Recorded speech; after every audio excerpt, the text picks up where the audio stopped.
Good morning, everyone, and welcome to the third and final session of the Ambassador's Water Experts Program on the hydrogeology of the carbonate region of Belize. My name is Elizabeth Goffey, and I'm a project manager with the U.S. Department of the Interior's International Technical Assistance Program. My office works with the U.S. Department of State and our embassies around the world to offer short-term technical assistance on water to our foreign government partners.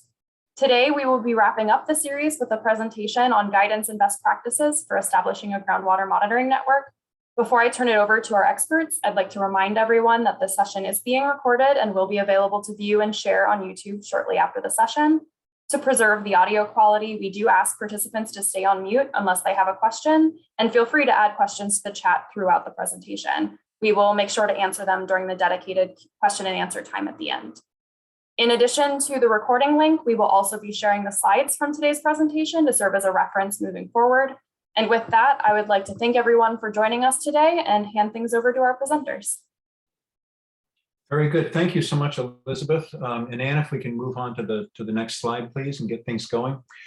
This is Philippe Martin talking, hydrogeologist.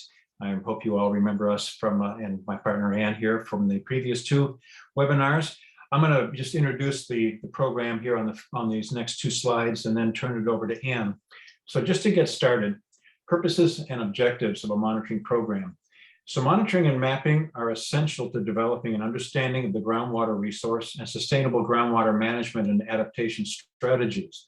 The purpose of a groundwater monitoring program for the Corozal district is to develop a more detailed assessment of the resource and to evaluate the extent of anthropological impact and seawater encroachment into the Yucatan Aquifer, the Corozal Basin. You may wisely choose to begin with a relatively limited pilot project within the basin and then to expand out into the entirety of the basin and eventually countrywide. On this point, it must be understood right up front that the hydrogeology of the Corozal Basin is very different from that in certain other places of Belize, especially with regard to the Maya Mountains area. In this monitoring program, as would be the case in almost any such program, what we're expecting is that water level and water quality data will be collected and analyzed with regular frequency. These data will be analyzed and mapped to monitor potential impacts to public water supply wells and by reference to domestic wells in terms of abstraction, pollution, and the current position of the saltwater interface along the coastline. The data that will be collected in the initial monitoring phases will come to represent really the baseline against which future conditions can be compared. So with that, Anne, if we can move on to the next one. So today we're going to be outlining 6 main aspects of a monitoring plan. And as they're presented here, these are the program planning and objectives, assessment, implementation, monitoring tools, public outreach and education, and groundwater management and adaptation strategies. Now, as we mentioned in the second webinar, our objective today is to provide you with how Anne and I would proceed if we were starting to implement such a monitoring plan. And that's not to say that our approach is the only one by any means, but it is based on our experience and on what we see as the logical manner in which to proceed with what you're going to be doing. So this would go along the lines of start with a specific plan for an initial defined pilot program, and then proceed to the steps that we will outline in detail today. So with that, Anne, the next slide. And she's now going to take you through some of the considerations that are going to be important in program planning and setting objectives. Take it away, Anne. Thanks so much, Phil. So I wanted to go over what the purpose of the program and some of the objectives of a monitoring network. So it's really about monitoring groundwater conditions. It's the collection of data that establishes the baseline conditions, and it's a long-term recording of seasonal water levels and the state of water quality. The very act of pumping groundwater lowers the water table in an unconfined aquifer, as in the Corozal Basin. And this can result in little or no impact, or it can have substantial impact to other existing users, the environment, and it can encourage pollution migration. So the objectives of the monitoring program are multifaceted. It's to establish water quality concentrations in the groundwater. It's to delineate groundwater gradients and flow pathways. And it really is to determine the relationship between water use, water quality, and aquifer response to human-induced and climate change impacts over time. One of the most important aspects of a network is that it provides an early warning system of potential threats, so critical decisions can be made to address them. Armed with water resource data, the management program can be linked to a hydrometeorological network, creating a powerful tool to guide mitigation actions, land and water use planning, and regulatory framework development.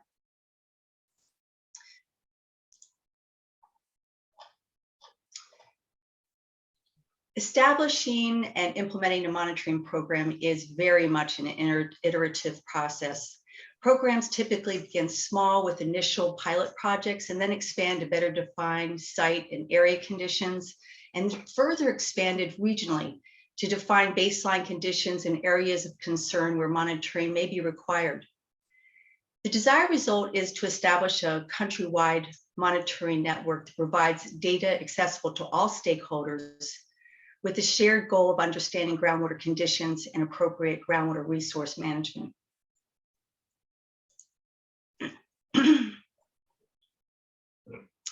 So what are the types of monitoring systems? They're generally classified into three main groups. You can see them on the slide. They're designed specifically and operated to serve a purpose. So in the case of our reference monitoring systems, these are installed to detect general changes to groundwater flow and trends in groundwater quality. They bridge the gap in scientific understanding of groundwater resources. An example of this might be a saltwater intrusion monitoring network. The next category is protection monitoring systems. These are implemented to assess and control the impacts of specific risks to groundwater. For example, public water supply wells and recharge areas. The final category is pollution containment monitoring systems, and these are installed around point source impacts to groundwater to provide early warning of contaminant movements. So examples of this are tied to potential land uses that may contain contaminants of concern.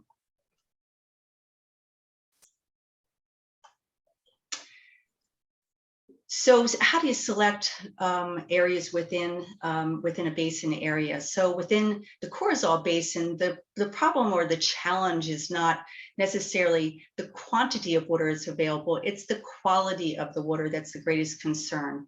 So the types of monitoring systems needed will be based on how imminent the risk and the level of protection that can be provided to human and environmental health. Mentioned saltwater intrusion monitor wells a second ago. So sentinel wells to monitor those influences related to rising sea levels and storm surge along the coast and rivers and other low-lying areas may be considered in order to plan and implement adaptation strategies like moving well fields inland or implementing technologies to treat higher salinity water. I know there's a couple of examples in the basin area where RO is being used to treat water.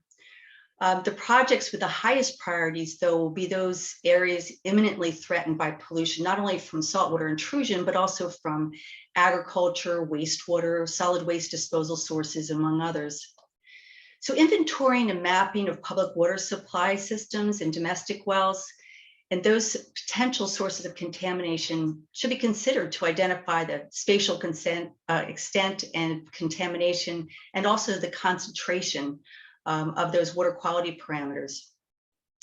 Since this is an iterative process, we use that a lot because it continues to grow. The unit may elect to begin monitoring efforts in areas of known contamination in parallel with baseline water quality sampling of all the public water supply wells to determine the conditions of the groundwater throughout the basin. The wells can be ranked based on level of risk and vulnerability to contamination, and the number of priority monitoring project areas can then be selected based on the need and budget. Eventually, the responsibility of monitoring should be shared. It's not going to fall just on the unit or the government or an agency, but it's really in cooperation with the utility systems, both large and small, to be able to provide this information on a regular basis. So I wanted to focus on the graphics at hand. These are from a recent study of nitrate levels in drinking water wells from various areas in Belize. So nitrates are inorganic compounds. They're made up of nitrogen and oxygen and occur both naturally and synthetically in the environment. A couple of examples of the synthetic part of this are nitrates that are created by leaking septic systems, animal waste, and as agricultural byproducts. So the mechanism to get to the groundwater are things like rainwater, floods, and soil erosion. And this is the mechanisms that introduce those constituents into the groundwater supplies. Drinking water with high levels of nitrates have been associated with health risks. I'm sure you know this. This creates blue baby syndrome and presents flu-like symptoms like nausea, vomiting, and diarrhea. You can't see this in water. You can't taste it. And so it really presents this kind of silent threat. And the only treatment for high nitrates is through the use of RO and ion exchange methods. So affected public water supply and domestic well owners really need to be aware and address contamination in order to protect human and livestock health.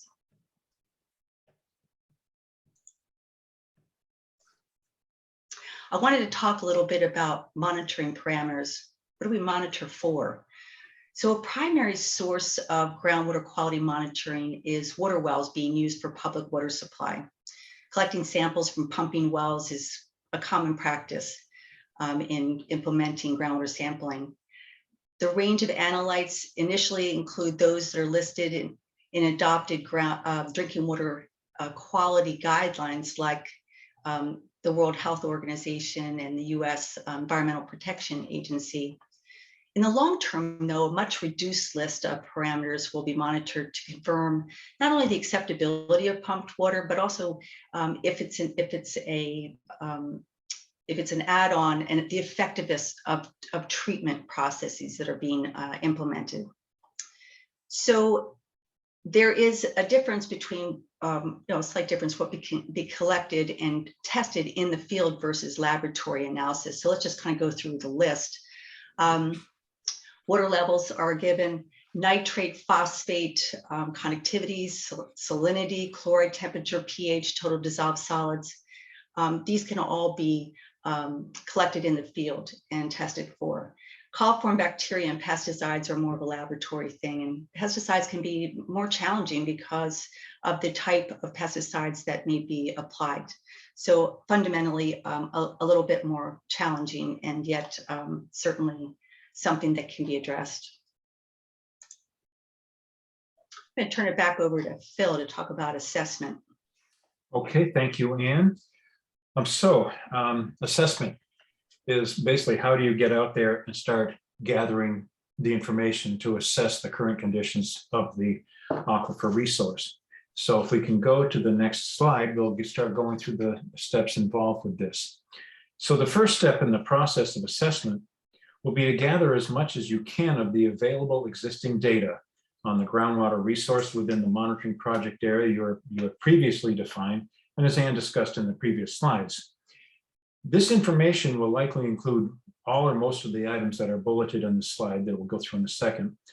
This process is referred to as a desktop study, not because you're just going to be staring at your desktop all day, but rather because you're going to be carrying out this study through online research, phone interviews, review of in-house maps and documents, and so on. So you're not going to be actively out in the field at this stage. This is to gain background information and knowledge about what's out there. Now, do not forget, and this is very important right now, do not forget that there does not appear to be an awful lot of data on the Yucatan Aquifer from within Belize itself. So one thing you're really going to be encouraged to do is to review as much data as possible from what's happening on the Mexican side. As you probably remember from webinars 1 and 2, we were able to find a fair amount of information on the characteristics of the Yucatan on the Mexican side. And that kind of information is out there, and it really should be a big part of looking at and developing your desktop study. So let's just quickly take a look at what you'd be looking for. And this would be to identify assets, first off, existing things, groundwater supply wells, and these can be certainly the municipal and regional wells that are producing water for multiple homes. Individual wells that have been drilled by homeowners or drilled for homeowners that are either for irrigation or supply. Surface water quality stations, and by that we mean surface water quality points, where this would be an open cenote, a water body of some type, a river where you can gain access to groundwater itself. And so there'd be something where you could do sampling, or you could do monitoring of water levels. For instance, if you had an accessible lagoon or cenote that is tied directly into the groundwater levels. So water bodies as a group statement. And then potential contamination sources. Certainly what Ann presented just a couple slides back on the nitrate issue is a great example. It's already known that there are some places where there are certainly issues that need to be addressed, and where contamination is already being detected in the groundwater source itself. Now, land use, now that may seem a little unusual here, but keep in mind, again, from the nitrate example, and from what Ann said about agricultural practices where they're doing fertilizing, for instance, using tons of nitrate and nitrate sources, land use projections and existing land use could be very, very important as far as giving you information on where you might want to look for potential problems. And then again, any existing known water quality problems that would show up in the data that you can find will be very, very essential. So obviously, once you've got that, you want to be mapping this all out so you can get a good idea of what the concentration of data points themselves are, as far as the spatial distribution of where there is existing data already. And then of course, where there might be any problems. And then do some interpretation. Look at the background water quality in other places than where there's problems being reported. Does it seem okay? That's a good background baseline kind of information to have. And then water quality impacts.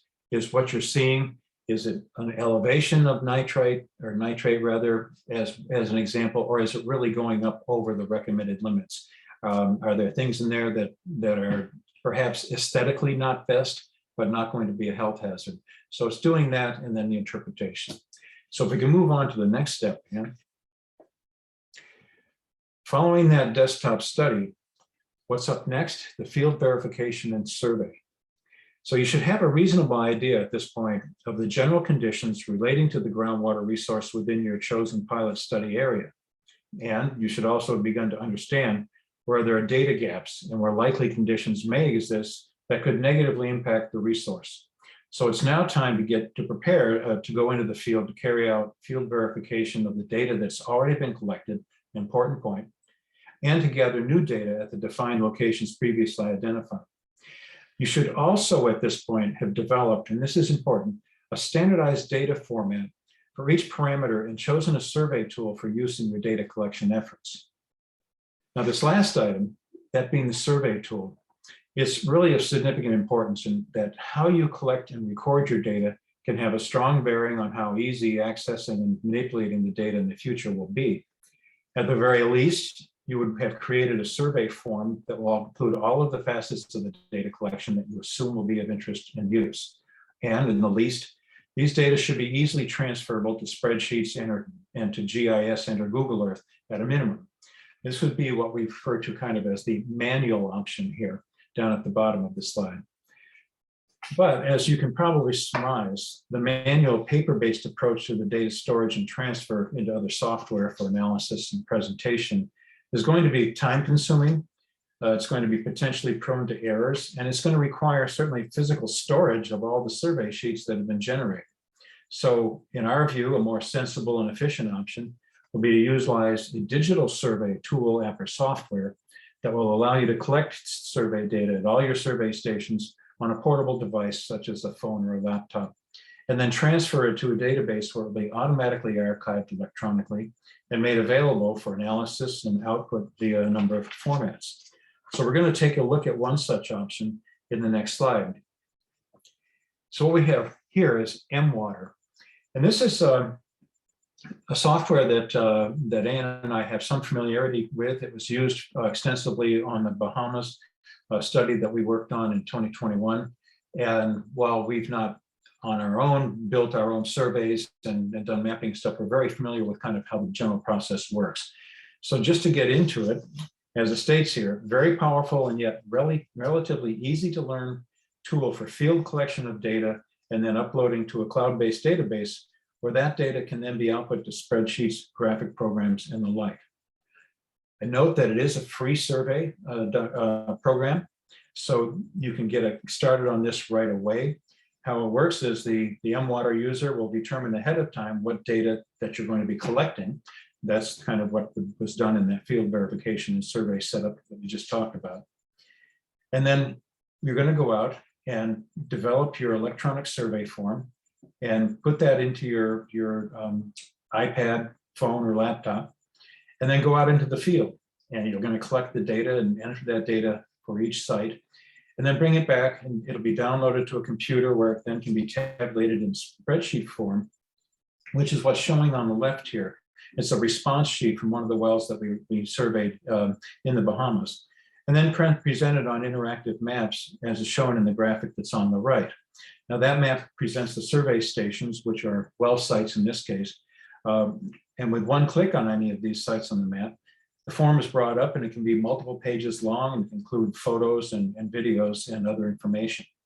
Accessing MWater requires a free user account, but once you've got that set up and access is gained, the initial user can then establish login permissions for any other users. So this allows for access to the data to be kept somewhat private. But we do point out that the free version does not fully protect the data from outside review. There is a paid version that's not very expensive that does really lock it in so that only your select teams can access this data. One thing that I'll note that's great about this tool, there's a training center and tutorials on the MWater site that provide all kinds of information on how to set up your survey, how to build your survey forms, and then how to archive and access the data that's collected. Now, there's many examples on the site of previous surveys that have been made public. And so this tool has extensive capabilities that could allow for avoiding having to purchase some very expensive or even just expensive proprietary database software for some time. I will also note this is not the only example that's out there, but we have had experience with this one and can vouch for it as being a really pretty terrific tool that's fairly easy to learn and can get you a long way as we're getting established with your monitoring program. So if we can go to the next slide, please, Ann. So I'm going to turn it back over to Ann to talk more about implementation of your plan. Thanks, Phil. So we've selected one or more priority monitoring areas within the basin based on that risk and vulnerability assessment to contamination. We've made a decision about the type of monitoring to be conducted based on the existing and collected data. So the next step is to develop a monitoring plan. And this is going to be used to summarize all that collected data, and it provides the project background and objectives. It should be comprehensive enough so that it is understandable not only to the monitoring team that's doing the work, but also to the stakeholders. It's a scope of work that considers what and how and who will participate in the implementation and what roles they'll play. It considers the assets, schedule, access to the site, as well as the data collection and analysis and reporting methods. So it sums everything up. It's kind of your walking directions. And that's really important to make sure that it is shareable and everyone's on the same page. So the plan may include existing groundwater wells and construction of new monitoring wells also. This graphic here, it addresses water level monitoring frequency and duration. It's one of the facets that are important to a plan. And what I like about this graphic, it describes the range of data use and the optimum period of record. For instance, you can see that aquifer hydraulic properties, the first line, may be acquired during the short-term well pumping test just after well construction, versus the last line, which is a very much a longer data record that's needed to optimally develop a groundwater model.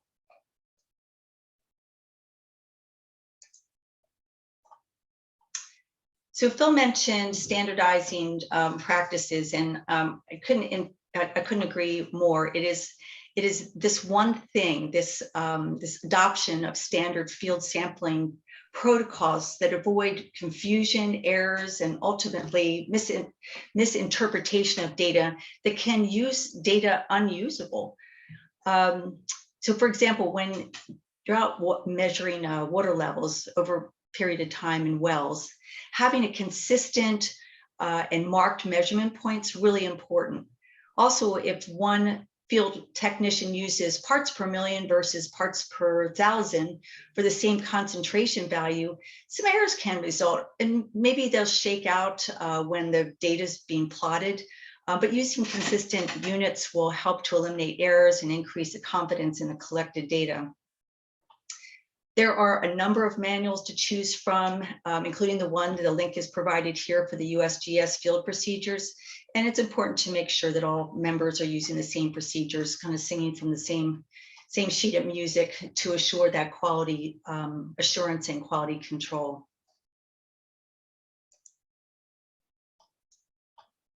The most inexpensive data collection points are those ones that already exist. So through the assessment process, existing wells and surface water stations, and I know that there's a number of them that have been established, they've been located and mapped. So now it's time to get back out in the field, you've done your assessment, and now it's time to actually visit those designated sites and begin to assess them from the terms of confirming the assets and to understand the access. So existing public water supply wells are particularly useful for data acquired during drilling and pump testing, and provide good baseline information on groundwater quantity and quality and pumping rates. The data collected from operational wells, note that in a karst environment like in the Curacao Basin is not, it shouldn't be an issue, but in other places within Belize, these could be affected by and more difficult to interpret because the groundwater levels are affected by that drawdown recovery cycle, and the pump sample quality may reflect a mixing of groundwater from various depths of the aquifer that's being tapped into, and also residence times. So that's just something to keep in mind. Surface water stations, of course, provide data. They're kind of a window into the groundwater conditions because they are the recharge source for groundwater. So understanding the water levels and the quality of that water informs what is the condition of the nearby groundwater. So a site's visit to pumping water supply facilities, this is a rural water system in the graphic, it facilitates that meeting and talking with operators. They're on the ground, they know what's going on, they've gathered quite a bit of data for the most part is going to be on site. It might include well completion information, certainly water usage and withdrawal rates. They may be tracking water quality and water level data. Certainly they'll know about well operations, how do they operate their system, and they're certainly going to be understanding any kind of issues that they're facing with that operation. If there's water quality or drawdown issues, they're going to be the ones who are going to be able to relay that information. So while you're on site, it's important to determine how you're going to access the wells to collect the data. For instance, from water quality information from sampling taps, does those exist? From the wells, can you access water levels from the wells and how they're completed on top? Is there access? It's a good time to identify any shortfalls and equipment needs. Do the existing wells provide enough data to verify the conditions, the groundwater conditions on site? Are there new monitor wells that would be needed to collect that data, or to provide protective monitoring from threats that are known or suspected in the area?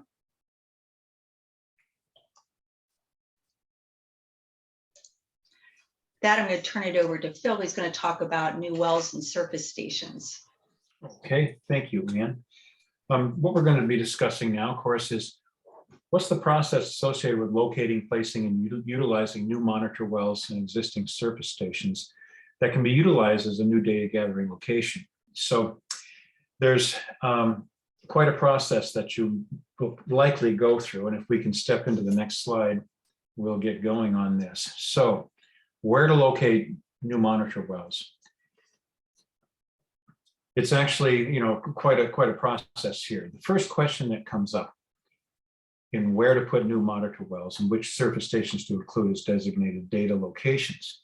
So you need to look at which ones are already available. And then looking at new potential sites, those last ones being, the accessible cenotes or lagoons, so you don't have to actually drill a well, but then also where are you going to put your wells? So what is the decision process that should be established and followed, both for the initial implementation of the plan and then also as it's expanded out into larger geographic areas? So what we're going to try to do here with this slide is outline some steps that we feel are logical and well worth consideration. Now, first, how many wells are you able to consider for this step?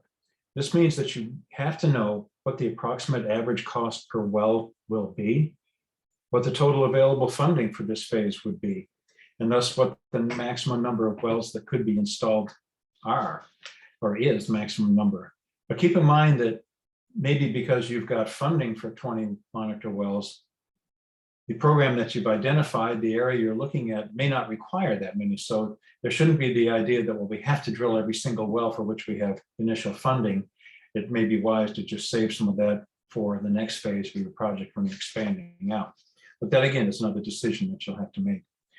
So next, once you've done that, using the data that you've acquired during the desktop and initial assessments, you will be determining the area or areas where the greatest concern exists or where a negative situation may appear to be imminent. Now, keep in mind that there are some new tools out there that could be very helpful at this stage of the process, including the use of drones for some initial site review and investigations, and also acquiring on a larger scale remote sensing data that's available online. And this would be satellite type of information on any number of things, land use, agricultural things of that nature. It could be quite valuable.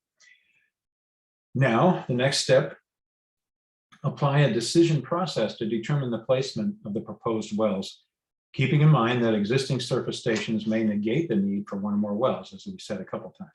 Now, this could be any accessible open water that you feel pretty confident is connected directly to the groundwater system, so that whatever's happening there is reflecting actual changes in the groundwater. So here we've got several possible ways to go about setting these locations for the new wells, and they would rank from, I don't want to say they range from simple to more complex, just put it to say that there is a number of simple ones, and then there's potentially a couple more complex ones.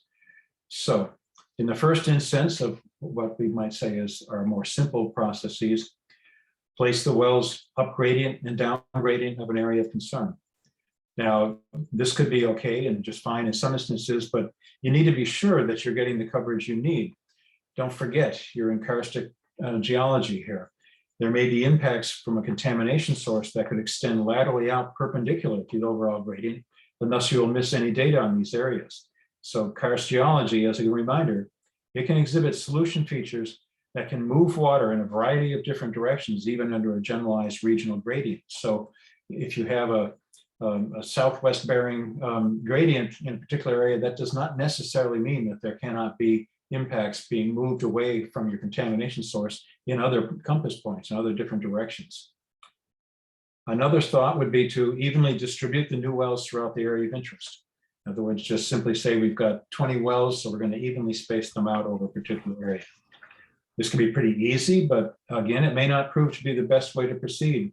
And you could result in missing data in an area where a contamination is more localized and thus is missed by your spacing. Another way to go might be to concentrate the wells right around an area of concern. This could provide the needed data on that one point, but are you sure you're not missing something? Does it make sense to have some wells close into a contamination source and then spaced out further radially outward from the area of highest impact. So it may be a combination of these kind of things that could be put to work. But if you want to potentially use a more statistically or scientifically derived approach, arguably, one path would be to develop what's referred to as a decision matrix.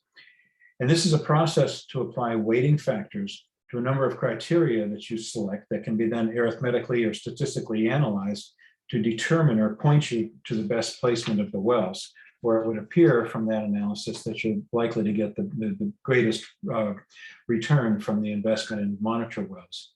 So examples of what you might consider for these, and I just want to stress might, because there's probably a number of different factors that could be more relevant to your study than these on their own. So here's some examples. So ease of access to for repeated data collection over time. And this includes both legal and physical access. Are you sure you've got permission to be on that site? And you're sure that you can get a drilling rig in place there? Overall proximity to the general area of concern obviously is a factor.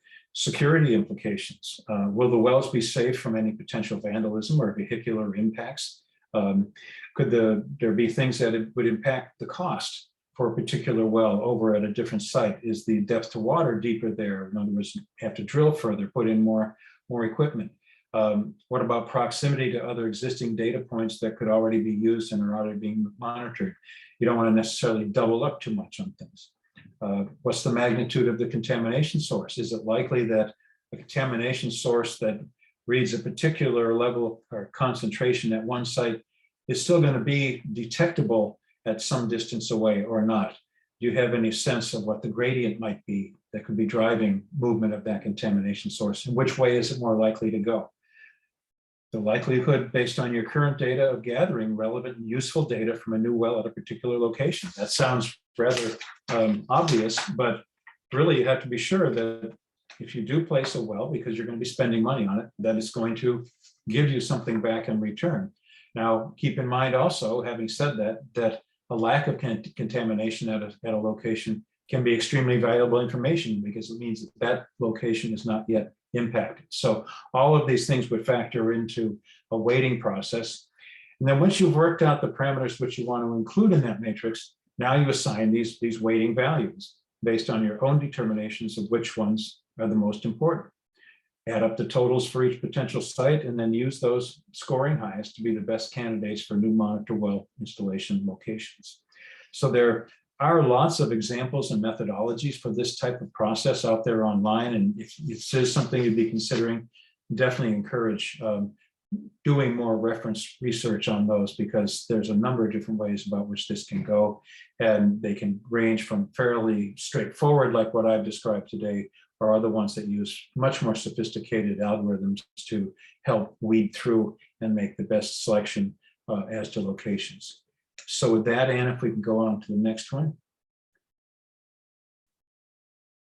So you've selected your sites. You've got these new monitor wells locations all nailed down. The next step is obviously you're going to make some decisions on what kind of wells you're going to put in. This will be the nature of the design or designs that will be applied to each well. Now, as a generalization for limestone aquifers, like what you're seeing in the Yucatan Aquifer in the Corazal Basin, it's quite likely, based on our experience, that any drilled boreholes would be likely to stay open and stable for significant amounts of time. This characteristics, however, may be something that could be variable with location, and the specific nature of the rock at a particular location could be very, very different. So gaining input from any drillers that have worked in the area and are familiar with the conditions is highly recommended if you can access that kind of information. And to see if open well holes are being considered for your monitor wells, you definitely want to be relatively sure, especially if you're going to be putting anything down the well in terms of monitoring equipment other than the field monitoring equipment that we'll be talking about here shortly. So what we present here are things that we feel merit consideration with the designs. First, you have any idea of what the current depth to water is? Do you know what the magnitudes of the seasonal and where applicable tidal fluctuations in water levels are? Are you looking at a deeper sentinel well for use in monitoring the freshwater saline water interface? If so, do you have any current idea of what the depth of that layer is? Obviously, it's going to be a big difference in how the drilling might proceed and how the equipment might be installed if you're drilling 20 feet versus drilling 80 feet to get down to that interface. So it'd be helpful if you have that information. Are you going to be installing sensors and data loggers and or telemetry equipment in the completed wells, or will they only be monitored by field personnel? This is extremely important. We'll talk a little bit more about this in just a second. Have you actually fully confirmed legal and physical access to each drilling site? Now, that may not necessarily impact the specific design, but keep in mind, you've got to be able to get a drilling rig onto the site with room to do the drilling and construction work. And you need to be aware of any overhead power lines or underground utilities or anything before you mobilize the rig and start drilling at any site. So that plus, do you have all the necessary components of the well per the design readily available? Are you going to do the surface completion with a protective casing cover that sticks up above ground? Or are you going to have a surface well cover that will be flush with the ground? Do you have locks and keys for each well? Because you're going to want to have these protected regardless of whether it's equipment or not. You don't want them to be open for access for anybody to just, inadvertently or deliberately drop anything in that could impact the use of that well. Are the wells in locations such that protective bollards might be required? And finally, have you confirmed that the design is one that the designated driller can implement? It's an easy one to forget. And I've had this experience myself with coming up with a really nice design that looked perfect for the conditions. But unfortunately, where we were going to be drilling, the types of materials we specified aren't available. So we had to go back to the drawing board and make some adjustments. So these are just things that are very important. Now, the graphic on the right is an example of the type of perforated casing. If you're going to have a cased well, in other words, not an open hole well, this is commonly referred to as screen or screens generally, that are typically used in a cased monitor well. They can come in a variety of materials such as stainless steel, plain steel, and PVC. They can come in a variety of construction types, depending on how deep you're going to be setting these. Do they need to have particularly higher or lower strength characteristics? Do they need to be more resistant to particular chemical contaminants, so on and so forth? But what you're probably going to be using is something just like what's being shown here, which is a PVC casing, slotted screen with probably very carefully controlled slot widths here. With the work that you're going to be doing with these monitor wells, the slot widths are probably not as important, so long as there's plenty of access for water to get in and out of the well during fluctuations of water levels. But in other areas in Belize, including especially in the Maya Mountains, where you've got different geology and different hydrogeology, you may be looking at some different parameters here, in which case the slot sizing could be important. We'll put that aside for now. So basically here it is, this is what you're likely to be using if you decide to use cased wells. So if we can go on to the next one, Ann. Examples of typical monitor well designs. These are some that have been worked up. This is really a variation on the theme of some that we've used in other places. These were pretty much almost exactly what was done in the Bahamas on our work there in 2021. And so the choice of cased or open hole wells depends on two important factors. And here we have on the left an open hole completion and a cased hole completion on the right. And that factor, the most important one, is whether the well will be equipped with sensors and data loggers, and whether the formation is expected to remain stable enough to allow for years of monitoring without loss of borehole integrity. On that first issue, while it's possible to install equipment in an open borehole, should there ever be a borehole wall failure where part of it either collapses entirely and blocks access and locks your equipment down into the well and you can't retrieve it, you could totally lose that equipment. And given that most of that equipment tends to be relatively expensive to very expensive, compared to the cost to install casing in the well, it's a fair trade-off to include casing almost as a rule if you're going to be leaving equipment down in the well for any period of time. So note that in some cases, and with cased wells, it may be wise to install a gravel filter pack around the casing, and that would be between the casing itself and the borehole wall, because this is a situation where you might consider using it if it appears that there could be some potential for sloughing or collapsing of that borehole wall, even with the casing in there, where the casing could get damaged and ultimately then your equipment that's installed. It might be wise to do that. A lot of drillers will do it almost automatically, but it amounts to putting a clean, washed, smaller gravel down into that annulus, it's called, that space between the casing and the borehole wall, just to protect and maintain the integrity of the borehole wall. So the two borehole designs that we have here are really pretty much what you would have. On the left, an open hole. The surface completions that you see here are pretty much the same. The only difference, of course, is the extension of that screen casing going down into the borehole. So what we have at the surface is that small section of what we refer to as a surface casing, and then a cement basket put in place where you can put bentonite or cement concrete in order to hold that casing in place and keep it from dropping down the well. And this allows you to have access down into the open hole and down into the water level. And then a concrete well pad that's going to be put in at the top of the surface that will then lock in place and cement in place the locking steel casing cover. And in these two instances, we have them sticking up in the design about 4 feet above ground surface. And that's the case here again, where it makes it easy to monitor from up there. You're using some of the tools that will be dropped down in the well. It's a little easier to have something like this where you're standing doing it rather than down on your knees, dropping it into the ground into a flush mounted type of situation. And on the right, basically the same components with the extension of the casing and screen going down to the maximum depth required to complete the well. Now, both of these designs, and there's others that are out there, but these two I think are very simple and will do the job here for you with what you're going to be looking for. They're workable for the types of data that you're going to be collecting, which would be obviously the water level data, and then different types of either hand sampling for a range of parameters of water quality, or using the downhole loggers and transducers for automated collection of data on a limited number of parameters that we'll be talking about in a minute. So in these two cases, the limited size of these helps keep the cost down. Both the size of the borehole that's required is not very large, and the size of the casings and any other equipment that's available needed for these is also not very large. So we talked about the examples of having either the locking covers that extend above ground. One thing about that, it makes them a lot easier to identify and locate, again, when you have a heavily vegetated area that they're installed in, and makes it, again, easier to take water level readings from the surface. On the other hand, it also makes them more obvious. So having locking covers is mandatory for any of these, as I've said before, especially if there's any equipment, automated data collection equipment installed in the wells.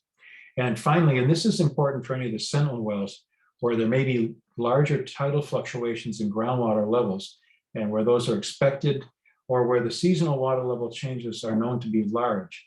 It's important to be sure that you drill and complete the well to a depth that's going to accommodate such expected fluctuations. So if the water table seems to be changing and dropping, you know that this is simply a seasonal effect and not a sign that the aquifer is being locally over pumped or something else is going on. So if we can go on to the next slide.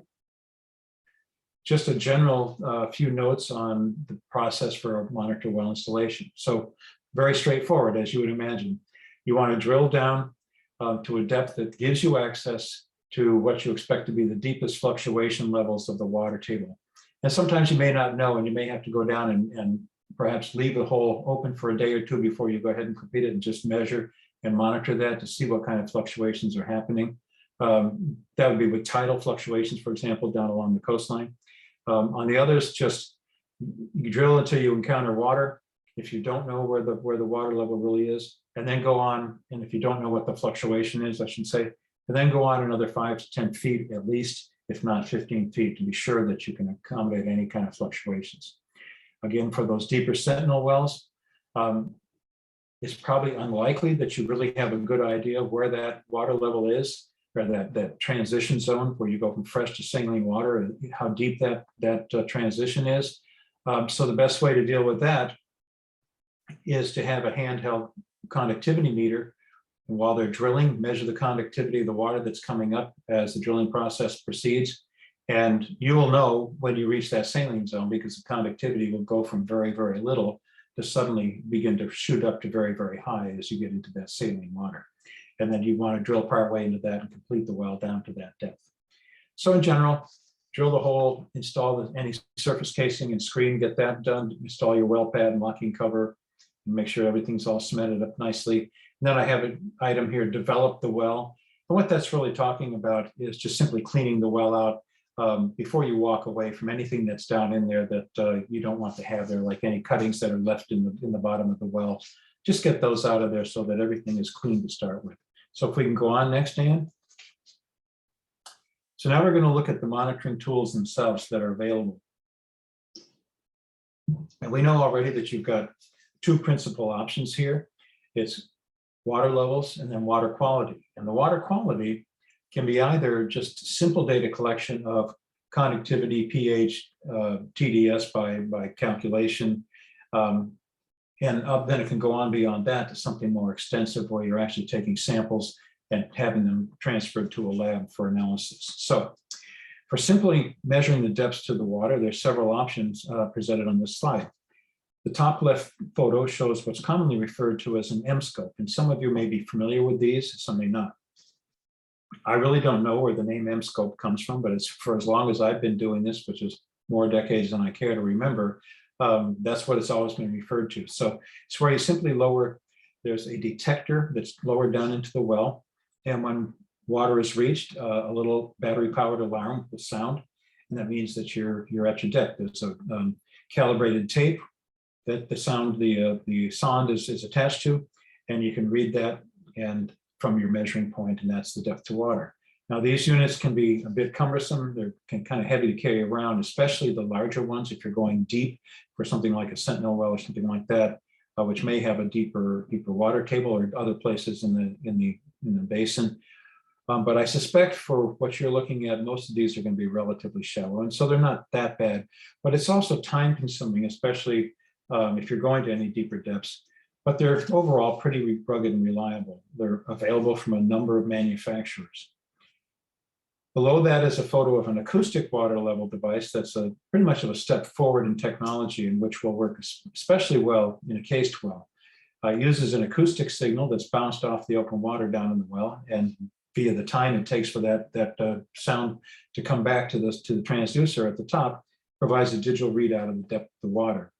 Now, the data can be collected and transferred to a smartphone, and these devices can record many, many readings, thus allowing you to collect data on many wells in a single day, so it can speed up the process of your field investigations and data collection. It does require a specifically designed little well cap fitting to facilitate the readings, however. And then going to a much higher level of technology, the data on the photograph on the right, rather, is of some equipment that can be installed downhole to take automatic readings of water levels and simple water quality data, such as pH, temperature, and conductivity, which be useful in just monitoring salinity levels, for instance, down along the coast, or just in general, if you're dealing with anything that could affect the salinity or the conductivity of the water. The data logger that records and stores the data is at the bottom in this graphic. And here it's called a level logger 5. And this is, by the way, type of equipment we used in the Bahamas. And it's from a very reliable company. We did have some issues that I'll talk about in a minute about programming these. They were a bit of a challenge, but the data logger is down at the bottom. And then there's a telemetry unit at the top that will send the data to transmit it back to a receiving computer via cell signals. Although other types of these can use the radio transmission or even Internet of Things to transmit the data. These units tend to be quite expensive, but they can be very useful with where access to a site is difficult, but where you do want to have this type of data collected on a frequent basis, and you don't want to have to be out there visiting the site every single day to collect these. They can be programmed to collect many, many readings per day, or just a few a day. And obviously, the more readings you collect in a day, the less time you'll have ultimately before you have to go out and collect the data, or before it's transmitted.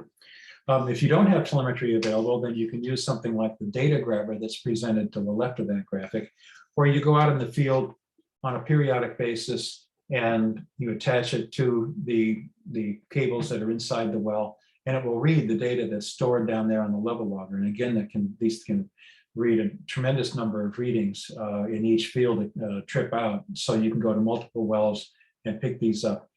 So another way to get it.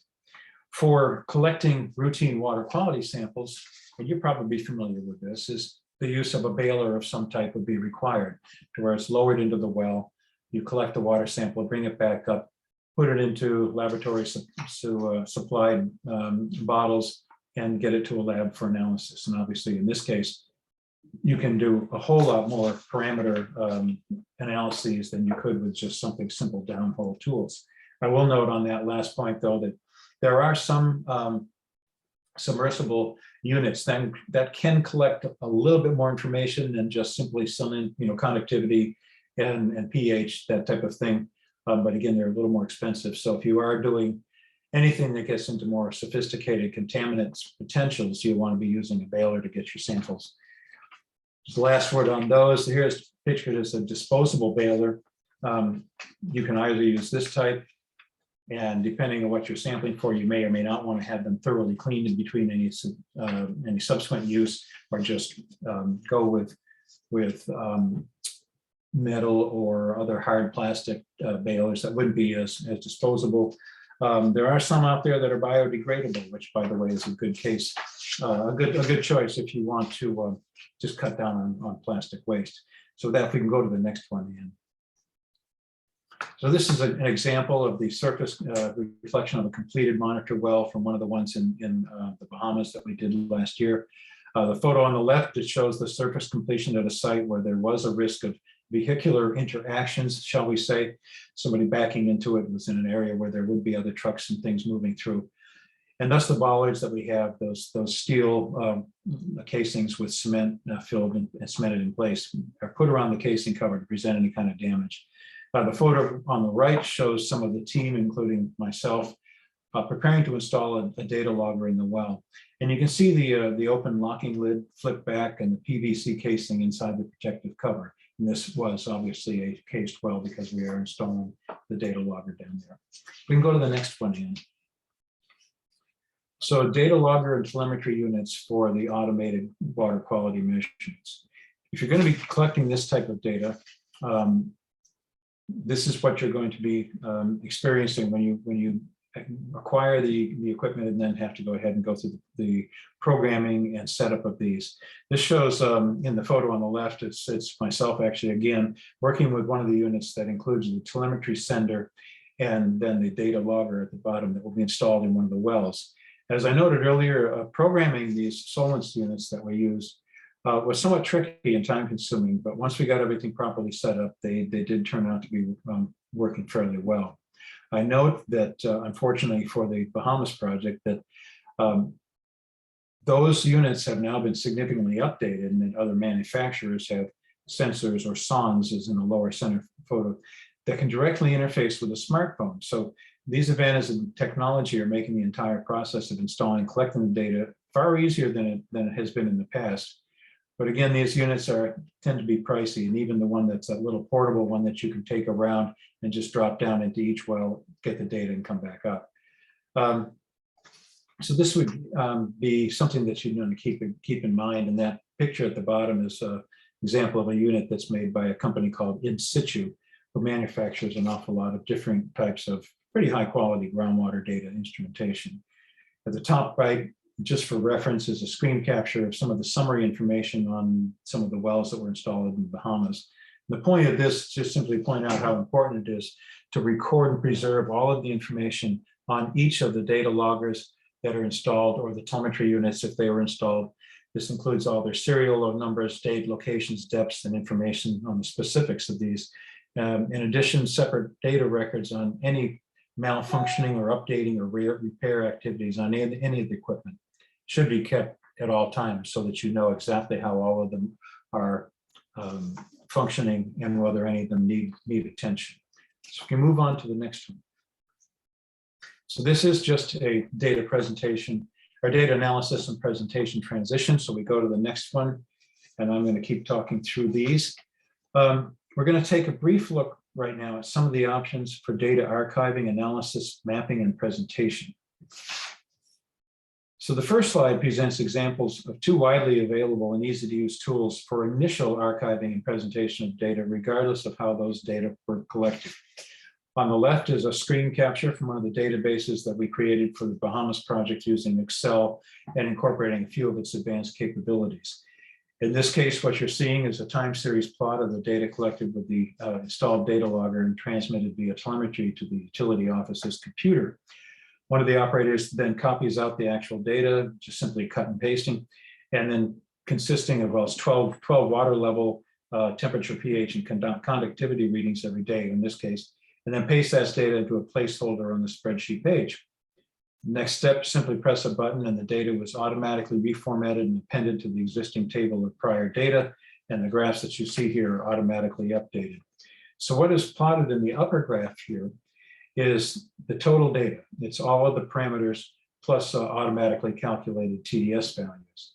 Now the lower graph is an amplified version of that water level data that makes the daily tidal fluctuations much easier to see and interpret. And I'll note that in the Bahamas, we were surprised to see that these tidal fluctuations extended a long ways inland, considerable distances from the coastline. And I would suspect that you will see similar things in the Corozal Basin, especially along the coast, as you come down with where there's going to be significant tidal changes.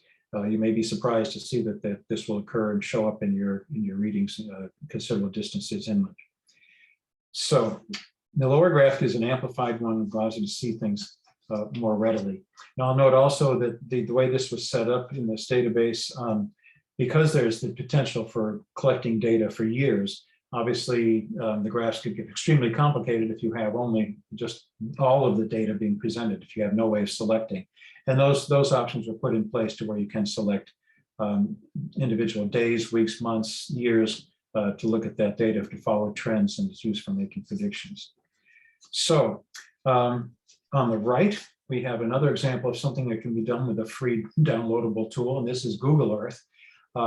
Again, something you can do quickly to get a good idea of just what's the data look like in a spatial analysis here. What we have here is a value presenting the TDS values from two existing well fields on Grand Bahama. The values are displayed not only numerically in the white numbers that you see, but also based on the height of the lines or the stalks that are coming from the ground up to the numerical value presented. It's proportional to the magnitude of that value. So higher TDS values, a higher stalk that the value be sitting on top of. And when you put these at a more of an oblique angle, you can get a quick visual identification of whether there's any areas that are high or low concentration. And turning on a value or clicking on a value summary for one of those, as is in this example here, brings up the data that was incorporated in the Google Earth data that was used in this presentation. Pretty good. What you can do is just a little free downloadable program. It doesn't take very long at all to set these up. So if you want to get an initial quick idea of something, this is a good way to go. These are not state-of-the-art programs, by the way. Also, MWater can easily carry out this type of analysis and presentation as well. If you go to the next one, Ann, this is one of yours. Thank you. That was a marathon, Phil. I was going to be talking quite that much. Anyway. I wonder who put those speaker assignments together. We're going to change to the depiction of saltwater intrusion mapping, or the results of data that's collected from a variety of wells. And this map is an illustrator of really the value of that monitoring. So this is a map from where I live in South Florida. That's the St. Lucie estuary and the St. Lucie River. You can see some of the assets. I'll just point them out. We've got well fields up in this area. There's well fields down here, city of Stewart. So these are very vulnerable assets. And so this is part of a very large exercise. It's done in collaboration, not only with the local utilities, but also with the USGS and the Water Management District. And the mapping's done every 5 years so that we could see the changes in that saltwater intrusion line over time. So if you look over here, there's 3 units that are depicted in 2019, in red, 2014 in the dotted green or aqua, and 2009 was is this kind of dark black, smaller dotted line. So you can start to see that there's been a shifting of that depiction of the line. So why is that important? Well, it helps us make some decisions locally for a variety of reasons. Makes a decision on whether we need more monitor wells to be able to fill some data gaps. It allows an educated approval of installation of new irrigation wells that would be closer to some of these vulnerable areas. And it also it helps to make decisions in locating new production wells, kind of away from areas that would encourage saltwater intrusion or areas that are already impacted or pending impact. So the other reason that this is important is it identifies threatened well fields from saltwater intrusion. This may be from overpumping, so pumping levels or pumping rates can be adjusted. It also assesses the impact of sea level rise in response to climate change. So that's something that we are very aware of in this area, because we know that not only will this affect the coastline, it'll also affect going upriver into some of these creek areas. And so we're watching that. And you can see in this line right here, as well as this line where the river goes up, we're already seeing that encroachment of the line. So there's a few ways where data is interpreted. So if we look over here, the chloride concentrations is the key to the map. See, a lot of the dots are in green, which means that they are at or below 100 milligrams per liter, reminding you that 250 milligrams per liter is the drinking water standard for chlorides. So you can see when we see these orange dots like here, that is above the 250, and we see a red dot like this one, it's over 1,000 parts per million. So if you are a public water supply well on this side of the line, that is not good. You may want to be considering abandoning the well and moving that well further inland, or using that well with a different type of treatment method. So you can see the value of saltwater intrusion monitoring. And here's a great depiction of this of G2478, which shows that for many years, decades, it was in the green. Now we have saltwater intrusion between essentially, I don't know, the early 2000s. And then by 2012, we see that it crosses over to out of a kind of a above but cautionary 250 milligram per liter and above line to an absolute increase in chlorides up to 5,000 parts per million. So very significant. Okay, I'm going to jump back in, and this one we could probably rename the surprise for Phil slide. I was going to talk about what I consider to be a very sophisticated and advanced integrated database that's referred to as WISKI. However, I noticed in the chat that Tennille, I was going to say in what I was going to refer to on this slide, that Tennille's at least aware of it from what she had told us before. She now has informed me this morning that she has it. So she, at the very least, is very familiar with it. And some of you may have already seen this. So I'm not sure how much of this that I'm going to say is going to be anything new. But I will just go through in case you haven't all experienced WISKI. It is what appears to be, from everything I've seen about it, not having actually worked with it, by the way, but from everything I've seen, this is a very powerful integrated database. It's an example of, I know there's several other ones similar to this out there, but it is a heck of a tool. So I'm just going to go on and say, and Tennille has just said they haven't received any training as yet on this. It's a highly developed and sophisticated integrated surface and groundwater analytical database that has, from what I've seen, a wide variety of capabilities that can be set up to interface directly with climatological data, reporting stations, and with telemetry from monitoring wells. It can interface directly with ArcGIS for analysis and presentation, and it can provide extensive analytical and predictive tools for data interpretation and development of scenarios to develop how future changes in, for instance, climate may impact multiple aspects of the surface and groundwater regimes.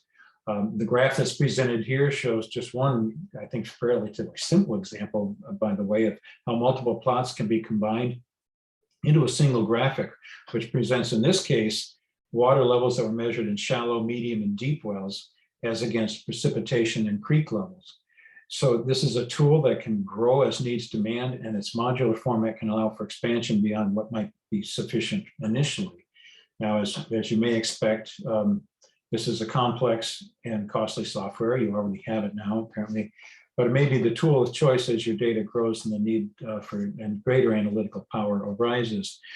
I think there probably is a fairly long learning curve on this. And Tennille had asked a question in the chat also about whether M-Water that we discussed earlier would be able to interface and work with WSKI. From everything I know, Tennille, I believe that would be the case because M-Water can download data in a number of different formats, including just a simple spreadsheet format. And I know that WSKI can certainly process that with no trouble at all. So I think the answer to your question on this would definitely be a yes. I think that this thing, the way I've seen it online, the examples, it just has all kinds of capability. And so I would be really, really surprised if there was anything that it can't do at this point. With that in mind, I'm going to move on and turn it back to Anne for her last slides before I have a couple of concluding remarks, or before we have a couple of concluding remarks. Thanks, Bill. So where does all of this get us? Legislation and regulation, super important to this whole program. It's the expression of the program. Legislation should lay the framework for monitoring of the groundwater use and management. It assigns facets of this task to water resource administrators and also to water users. I think to be effective, legislation should also set realistic regulatory requirements that take account the institutional capacity that is currently existing. For Belize, the IWRM Act provides much of this framework, yet it kind of lacks clear guidance for how to carry out the tasks. So a typical division of responsibility might look like a national water authority, so that there's a basic reference network. They could have a regional component or a basin component where it allows the resource regulation and protection functions to that area.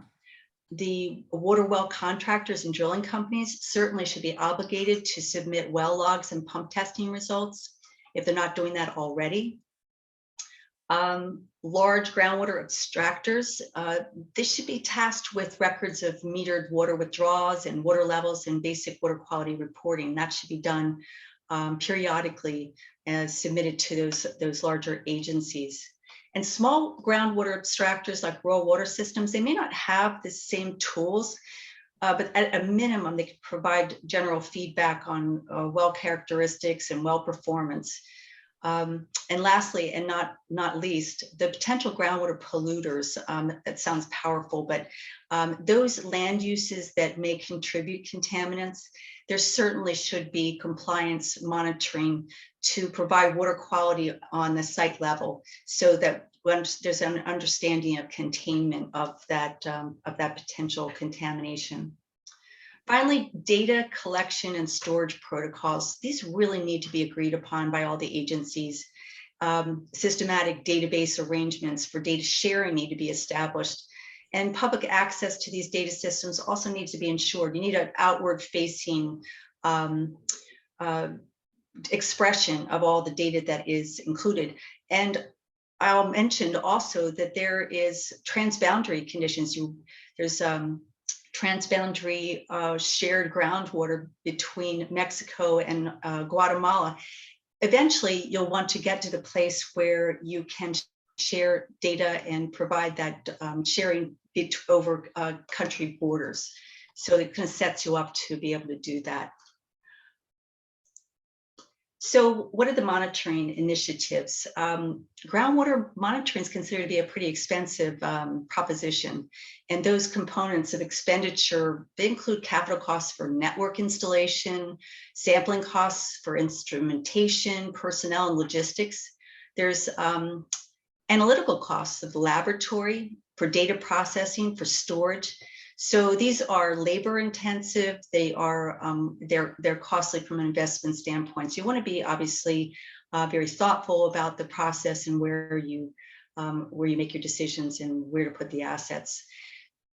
Saying that, is it a valuable proposition? You bet, because compared to not doing anything, the loss of valuable groundwater resources, the being faced with costly treatment options, or the need to do aquifer remediation becomes quite a bit larger animal than setting up a monitoring network. So clearly your interest and the things that you've already done to implement and the investments you've made to be able to gather data are really good forward-thinking investments. Public education and outreach is tremendously important to the success of groundwater management programs. If knowledge is truly power, this is a great case for it. When the public understands what's going on, why groundwater and water resources are important, the more support you'll have for the program, of course. And education begins with those primary stakeholders like utilities and water boards and well contractors and industries. These folks will not only provide the information to the program to add to the data base, but also will be your local advocates.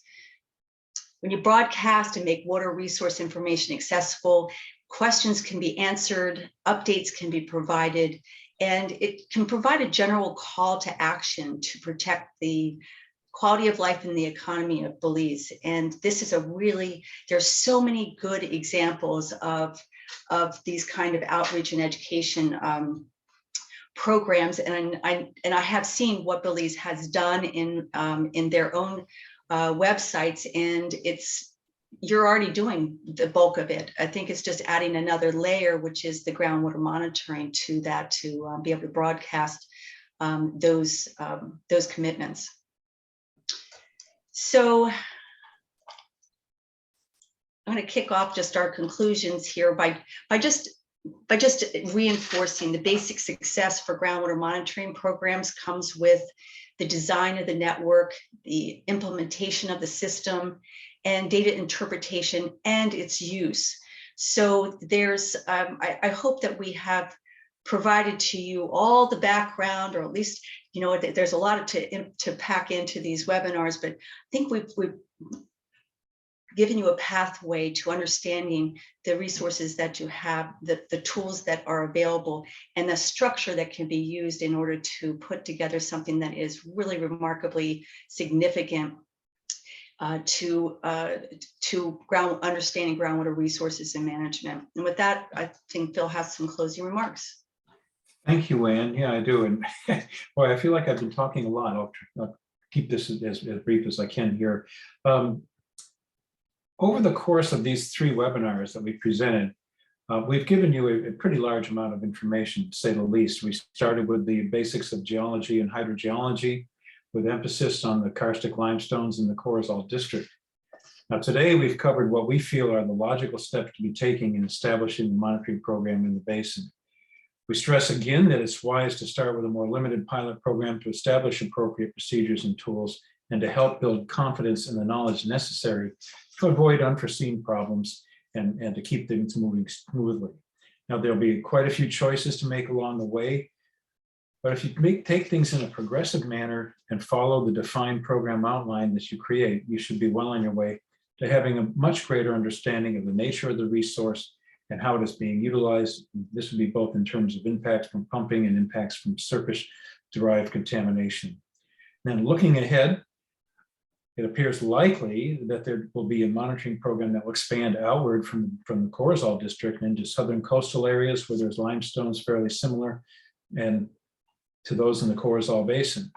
But it's also possible that it'll expand into the Maya Mountains, and it's that place is where you're going to run into additional decisions and approaches that may need to be tailored, because there's very different geology and hydrogeology up in those areas. So that shouldn't be a detriment or a roadblock. The initial steps that you would want to take should be about the same. do thorough research available on geology and hydrogeology, decide what steps are going to be necessary to tailor your program, and then go forward with the monitoring plan implementation. So I'm going to stop by saying that both Ann and I, we really appreciate having had this opportunity to present these 3 webinars, and hope that what you've learned will act as a guide in moving forward with your plans to monitor and protect the resources of Belize. You are key to being able to lead the country forward in a sustainable manner and to provide safe water for all of the citizens of Belize. So with that, back to Elizabeth. Thanks so much, Ann and Phil, for what was a series of excellent presentations. I see we have about 25 minutes left in the hour. And so at this point, I would like to open the floor for questions, either for today's session, something you've heard today that you'd like to learn more about, or perhaps from the previous sessions, if any questions occurred to you after the fact. Feel free to put questions in the chat, or just feel free to unmute yourself and ask the questions aloud.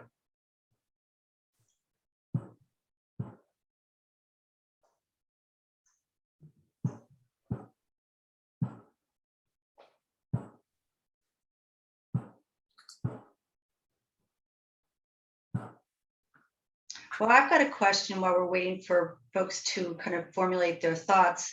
I'm excited about the purchase of the whiskey program. Tennille, maybe you could tell us a little bit about your training and how you're going to use it, and how what your strategy is for rolling it out.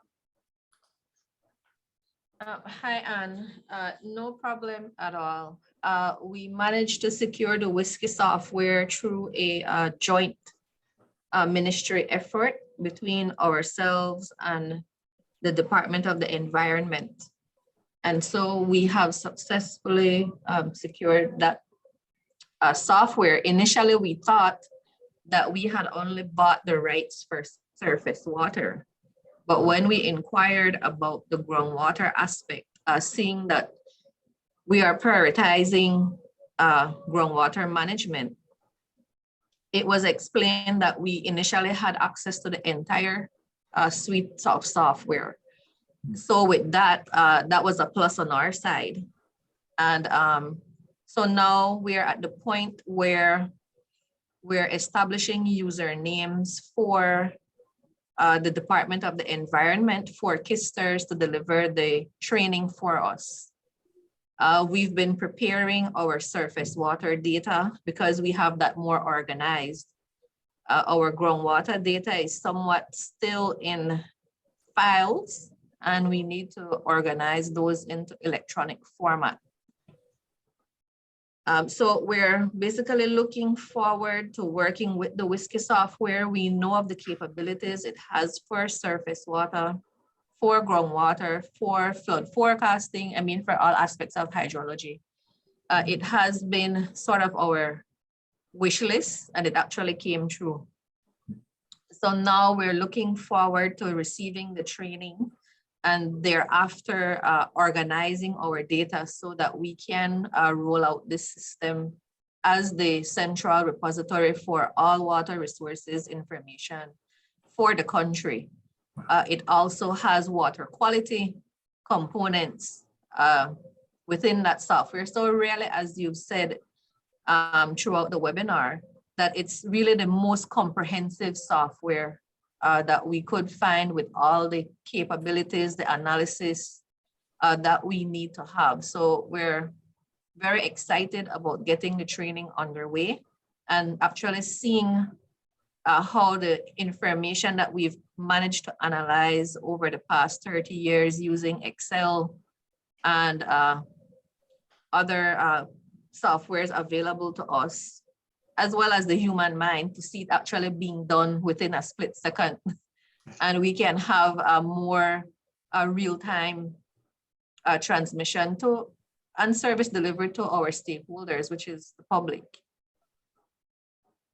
That is great. Congratulations on just getting that software, Tennille. I think that's a terrific plus for your team.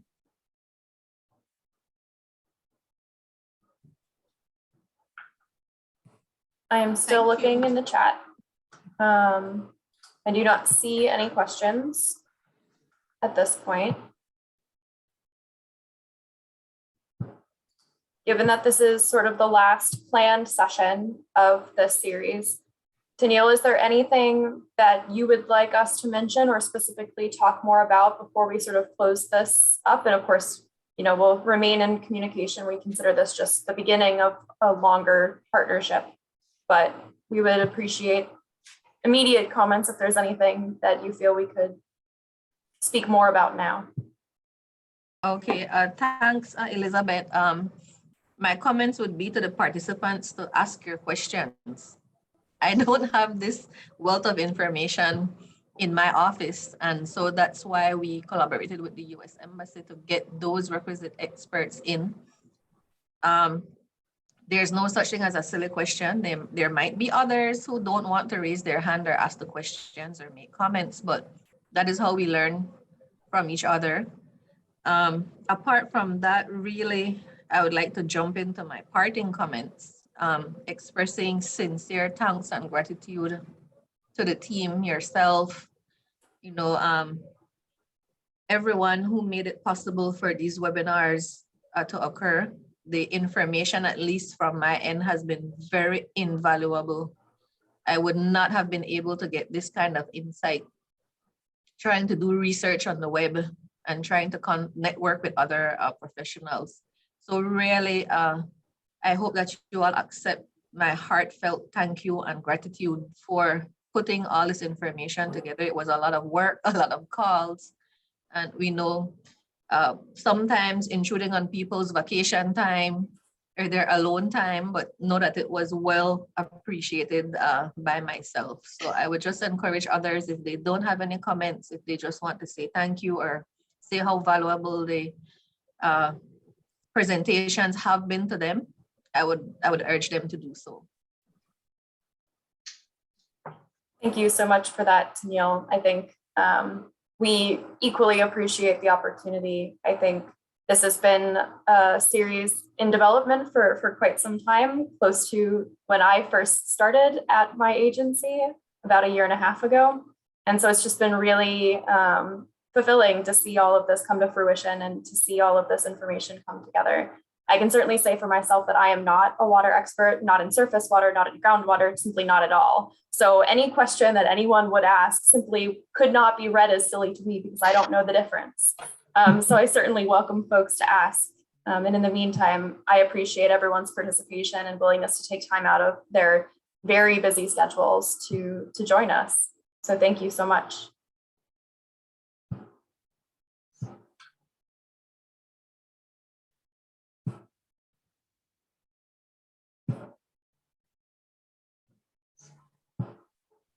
Figure we can give folks another minute or so to type anything that they have to say in the chat, and then otherwise we can perhaps start to work towards wrapping up and giving folks back a couple minutes of their day.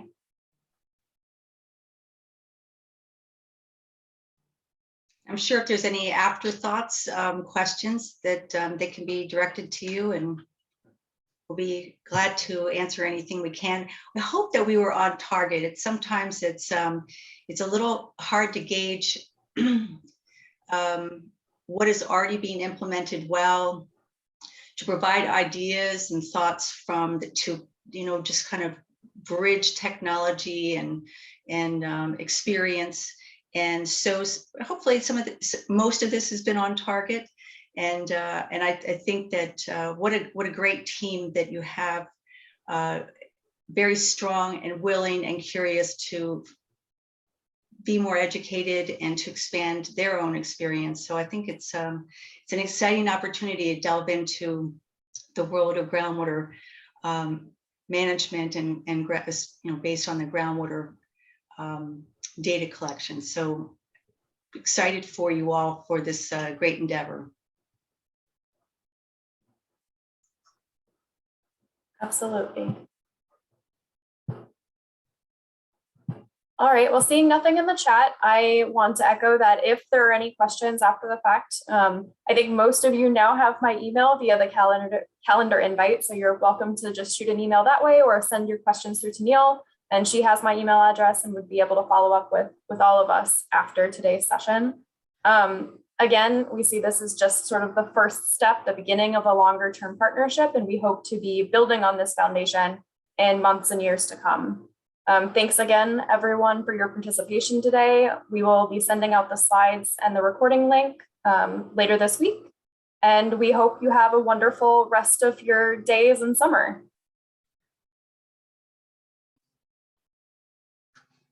Thank you, Elizabeth and team. Enjoy the rest of your days and your summers as well. Do keep in touch. Absolutely. Thanks so much.